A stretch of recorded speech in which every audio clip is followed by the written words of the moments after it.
يا رب إن عظمت ذنوبي كثرة فلقد علمت بأن عفوك أعظم. أقول بالله التوفيق إني أرى النقاب واجبا. وغريب أمر شخص يقال إنه عميد إحدى الكليات يخرج على الموظفات عنده ويقول إنه يحزن أن يراهن منقبات، فبئس ما صنع وبئس ما قال. وسيكتب قوله يوم يلقى ربه في صحيفة عمله، سيكتب قوله وسيلقاه وسيحاسب عنه بين يدي الله.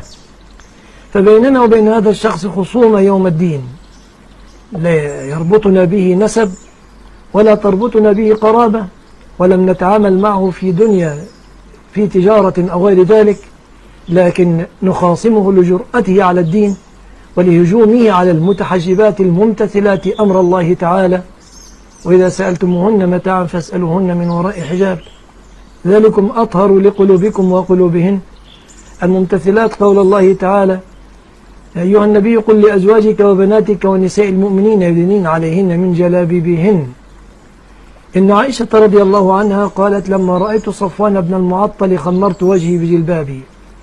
فماذا يقول هذا الشخص الذي يدعي أنه عميد كلية وأنه يحزن إذا رأى المنقبات، ويزعم أنه قال قولا لم يقل به أحد في العالم، وأنه الجريء الذي استطاع أن يتبجح ويهاجم النقاب؟ فربي سائله، هذا الرجل صاحب الهزليات والمداعبات مع النساء على الشاشات يخرج يهاجم النقاب بهذه الطريقة الفجة. إن الله سائله. ألم يقرأ أن أسماء بنت أبي بكر قالت: كنا إذا حازينا الركبان أسدلت إحدانا جلبابها على وجهها، وإذا جاوزنا الركبان كشفت إحدانا جلبابها عن وجهها. ألم يقرأ قول النبي صلى الله عليه وسلم: المرأة عورة؟ ما شأن أزواج النبي؟ هل كن مغطيات الوجوه أم كن كاشفات؟ أيها الرجل يا من تزعم أنك تحزن إذا رأيت المنتقبات، ولم تذكر أنك تحزن لرؤية المتبرجات اللواتي خالفن أمر الله، إذ الله قال: ولا تبرجن تبرج الجاهلية الأولى. إذ النبي صلى الله عليه وسلم قال: صنفان من أمتي من أهل النار لم أرهما: نساء كاسيات عاريات مائلات مميلات رؤوسهن كأسنمة البخت المائلة لا يدخلن الجنة ولا يجدن ريحها، وإن ريحها ليوجد من مسيرة كذا وكذا. عجيب أمر شخص يحزن إذا رأى المنتقبات المتعففات ولا يهتز أمام المتبرجات. غريب أمر هذا الرجل.